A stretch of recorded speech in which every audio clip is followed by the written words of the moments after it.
it's just a big tragedy. Tonight, communities in western Manitoba are in mourning after 4 teens die in a crash. Your local news starts now. This is CBC Winnipeg News.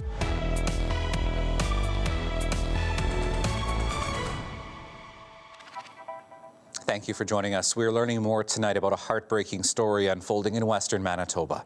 4 teenagers died last night in a crash in Gilbert Plains. A 5th teen is seriously injured. We'll hear from the superintendent of the school division just ahead.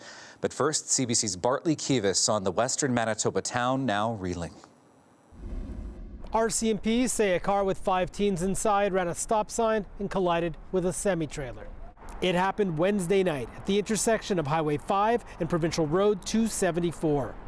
RCMP say 2 17-year-old boys and the 18-year-old male driver died at the scene of the collision. All 3 were from the Dauphin area. An 18-year-old woman from Carberry was taken to hospital where she was pronounced dead. A 15-year-old girl from the rural municipality of Dauphin is in hospital with serious injuries. The semi-driver isn't hurt. James Mansher, the Reeve of Gilbert Plains, says there's nothing unusual about the intersection. He says he's lived most of his life in Gilbert Plains and can't recall anything on the scale of this incident. There are about 1,500 people in the municipality. It's going to be tough on the parents, tough on the relatives, tough on our first responders, tough on the whole community, in fact. So you know the size of it. We know everybody here, and even if we don't know, we're aware of the families and everything. So it's going to be hard no matter what your relationship would be with any of the victims. Bartley Kivas, CBC News, Winnipeg. And tonight we are learning more about the teens involved. 2 of the victims went to school in Gilbert Plains where there are fewer than 70 students.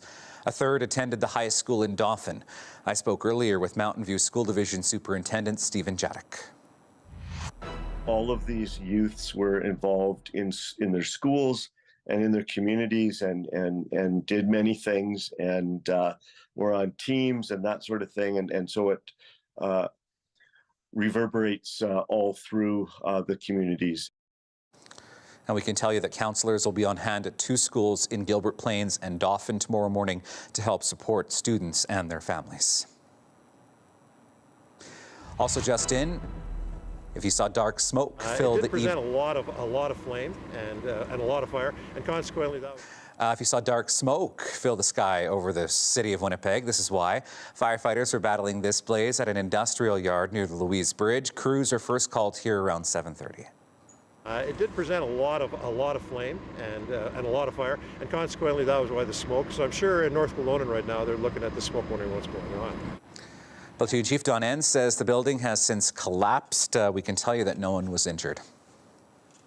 The Vatican is formally rescinding a colonial-era document that justified the forced seizure of Indigenous lands. In a statement, it says the doctrine of discovery was never an expression of the Catholic faith. A Manitoba elder who met with the Pope last year says while its dismissal is welcome, there is still a long way to go toward reconciliation. Surface level looks good. Sounds good, feels good, that what the leadership of First Nations and the resident school survivors have been demanding. And in its statement, the Vatican says the doctrine was never considered an expression of Catholic faiths. Supporters of a residential school survivor are angry. The priest accused of sexually assaulting her has been acquitted. This morning, a judge acquitted 93-year-old Arthur Masse in the case that dates back more than 50 years. CBC's Karen Pauls reports. Father Arthur Masse had nothing to say as he left court, acquitted of the charge of indecent assault involving a former student at the Fort Alexander Indian Residential School. Earlier in court, it was standing room only as Justice Candace Gramond summarized the case and her analysis of the testimony. There were only 2 witnesses in the 2-day trial earlier this month, 93-year-old Masse and the complainant, Victoria McIntosh, now 63. She asked for a publication ban on her identity to be lifted. The judge said Masse testified in a straightforward manner, but said some of his testimony was self-serving and disingenuous.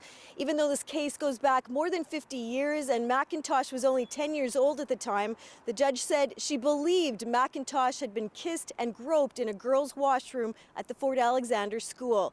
But she said she was not convinced beyond a reasonable doubt that Masse was the one who assaulted her. Outside of court, McIntosh didn't want to comment, but one of her supporters, Melissa Morisseau, said she was angry justice was not served. It's been reverberated to me, confirmed and concreted that there's no justice for our survivors either. So that's all I have to say too. Indigenous leaders have applauded the bravery of residential school survivors like Victoria McIntosh in telling their stories. They continue to call for legal consequences for what they say are crimes against humanity involving Indigenous children. Karen Pauls, CBC News, Winnipeg. Now, emotional support is available to anyone affected by residential schools or stories about them. You can access crisis referral services by calling the 24-hour support line on your screen, 1-866-925-4419.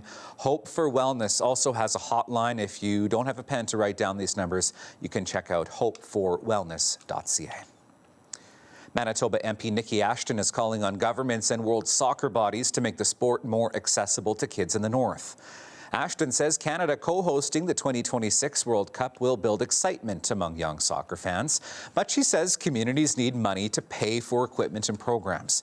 18-year-old Amy Singh Young of Opaskwayak Cree Nation has been playing soccer for many years, but says there weren't many opportunities for kids in the north like her, which has held up her dreams. So if we had leagues and other tournaments for my own age, which we didn't, we would get more opportunities to go play for universities, maybe even Team Canada, which I wanted to do, but it's still a dream of mine. All right, here is a look at downtown Winnipeg tonight. It was another chilly one. It was nice and sunny today, though. Meteorologist John Sauder is tracking some snow. His forecast is next.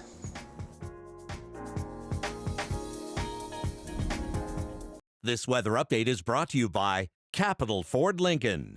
The trade and upgrade event is on now. Well, I've been counting, and I think we're at about 9 days in a row with full-on sunshine, at least 8 or 9 days.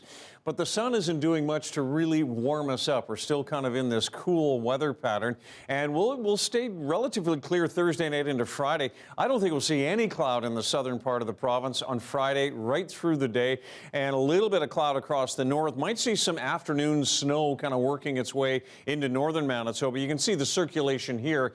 That's that surface high sitting right over the central west part of the province. Sunny as well on Saturday, but Saturday starts to get very windy in the afternoon. Saturday, 4:30. Look at how fast these arrows are moving.